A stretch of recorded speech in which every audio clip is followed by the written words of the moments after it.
Bonjour et bienvenue sur PowerPack. J'espère que vous allez bien. Dans cette chaîne, vous pourrez améliorer vos compétences sur le pack Office, notamment sur Excel, Word, PowerPoint.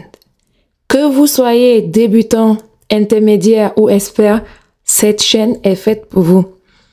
Et dans cette vidéo, je vais vous montrer spécifiquement comment vous pourrez utiliser la fonction si erreur. N'ayez plus peur d'utiliser certaines fonctions en vous disant « Non, je n'y arriverai pas » alors que c'est très simple. Ce sont des éléments qui vont vous aider dans votre quotidien. Cela va grandement faciliter vos analyses.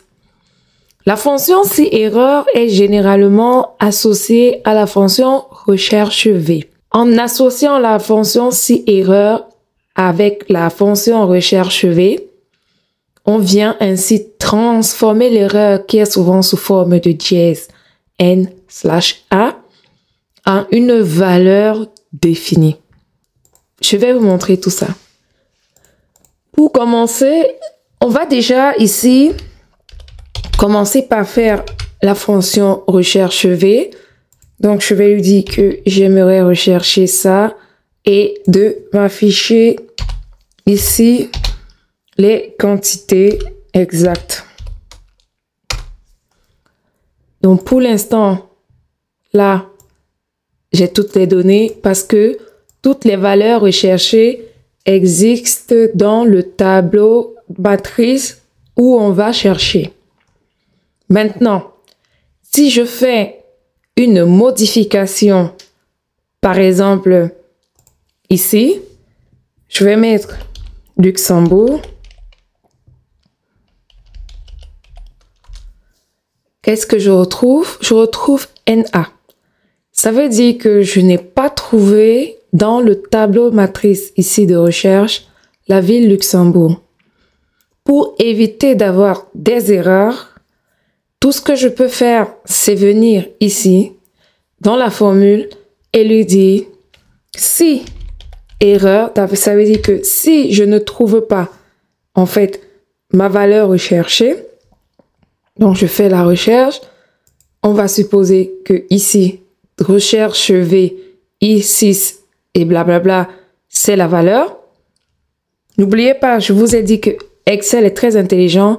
Il suffit simplement de suivre ce qu'il vous demande quand vous donnez ce qu'il faut.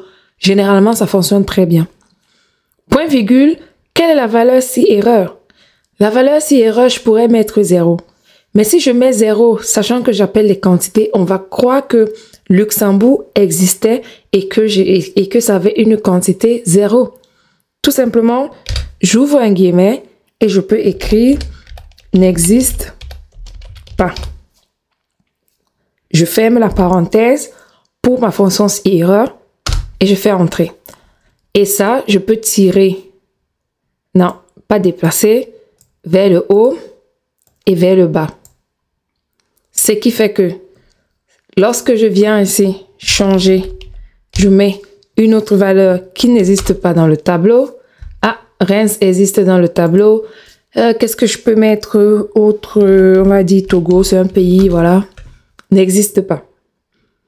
Donc, voilà comment vous pouvez utiliser la fonction si erreur avec, en fait, la fonction recherche V pour transformer l'erreur que va vous renvoyer justement la fonction recherche V lorsque elle ne trouvera pas l'élément recherché dans la table de recherche. J'espère que j'ai été assez claire. Pour résumer, la fonction si erreur associée avec recherche V permet de transformer l'erreur renvoyée lorsque l'élément n'existe pas par une valeur définie. Voilà, je vais m'arrêter ici pour cette petite vidéo. C'est toujours des petites astuces que je partage avec vous. N'hésite donc pas avant de partir, aime la vidéo, partage sur les réseaux sociaux si tu es gentil. Et n'oublie pas, clique sur la cloche de notification si ce n'est pas encore le cas. Je te dis de cliquer sur la cloche de notification parce que je sais que tu es déjà abonné. Et pour toi qui n'es pas encore abonné, abonne-toi avant de fermer la page. N'hésite pas également à en parler autour de toi. C'est toujours bien de partager ce qu'on sait avec les autres. Restez en santé et revenez surtout très vite sur la chaîne Power Pack pour d'autres vidéos. À très bientôt!